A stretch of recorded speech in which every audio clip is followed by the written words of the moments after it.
l'ensemble des problématiques que rencontrent les habitants d'une vallée qui, pendant 3 semaines, vont voir leur habitude de vie quand même substantiellement chamboulée. Donc, on met en place un dispositif avec la présence d'un médecin urgentiste qui sera présent H24, c'est-à-dire 24 heures sur 24, positionné donc à Luce Saint-Sauveur en journée et à Gavarnie la nuit, avec une qualification montagne. Donc il pourra, si vous voulez, en cas de problème de l'hélicoptère qui ne pourrait pas décoller, il pourra intervenir pour armer une caravane terrestre qui irait au secours d'un montagnard ou d'un alpiniste qui se serait accidenté.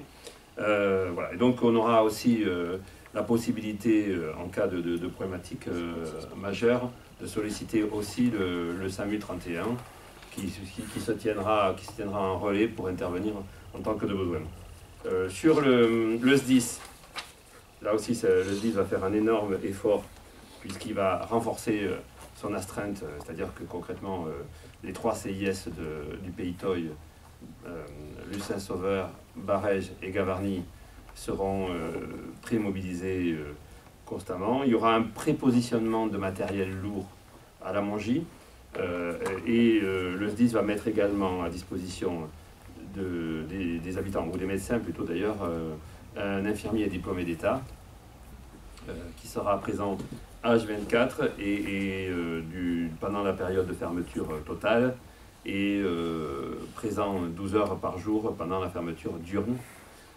Et donc cet infirmier diplômé d'État sera équipé de matériel et d'un véhicule.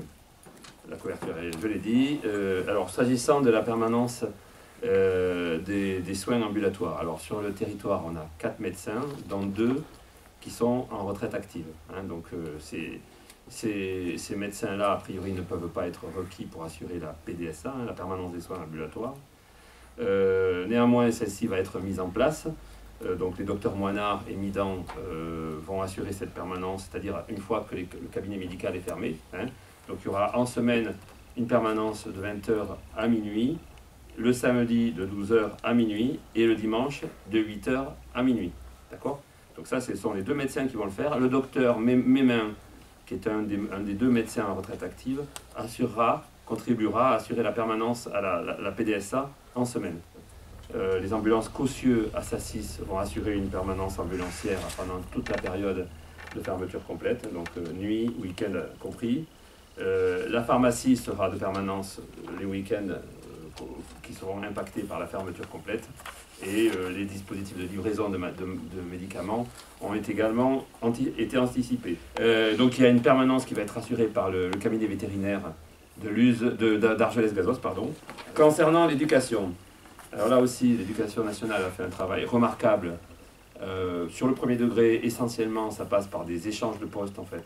C'est-à-dire concrètement, pour faire simple, les médecins du Pays Toy, ceux qui habitent en Pays Toy et qui enseignent au nord des Gorges, ils vont rester en Pays Toy, et ceux qui sont au nord des Gorges, on ne va pas les faire se déplacer en Pays Toy, puisque donc, au premier degré, du coup, c'est réglé. Hein, il y a eu un dispositif de compensation de postes, et du coup, on a des solutions, y compris sur les aspects périscolaires, d'accompagnement sur les personnes, les élèves en situation de handicap, etc. Sur le deuxième degré, là déjà, on est sur un niveau de complexité un peu plus élevé, puisque si vous voulez, il y a, à une exception près, il n'y a pas d'enseignants qui résident en Pays Toy.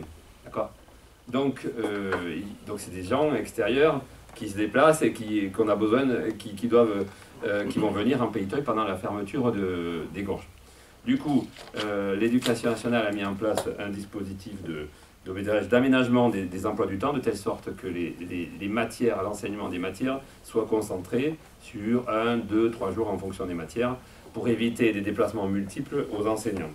Voilà. Et puis les enseignants seront, donc du coup, comme ils vont faire des créneaux groupés, les enseignants seront hébergés sur Luz Saint-Sauveur, dans des logements mis à disposition par la mairie de Luz Saint-Sauveur. Donc là aussi, c'est à peu près réglé. Autre problématique, il y avait un certain nombre de lycéens,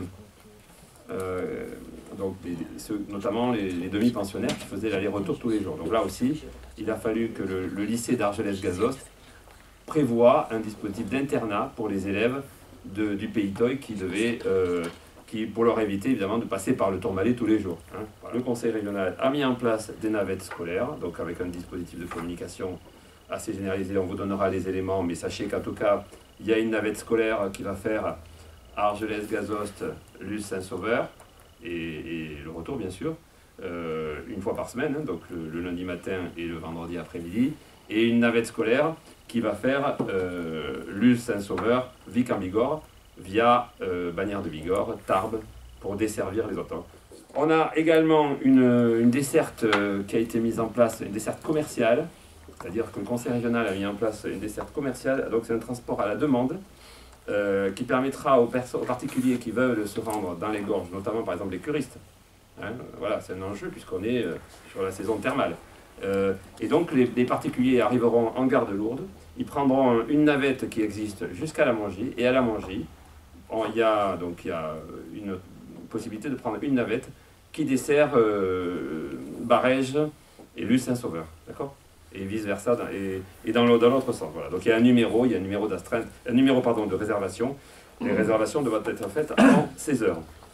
Dernier point, et pas des moindres, les questions économiques, parce qu'effectivement, on a eu beaucoup d'expressions, de préoccupations d'entreprises, inquiètes par les conséquences et les préjudices qu'elles pouvaient subir.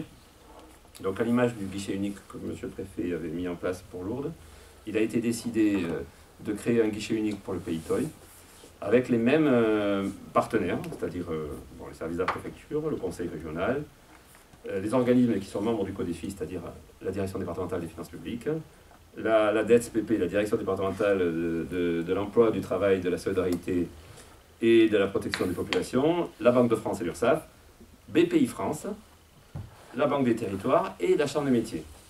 Donc l'idée, c'est bien d'organiser de manière groupée les situations de toutes les entreprises pour que les dispositifs les plus adaptés soient mobilisés et les plus pertinents soient mobilisés en faveur des entreprises concernées.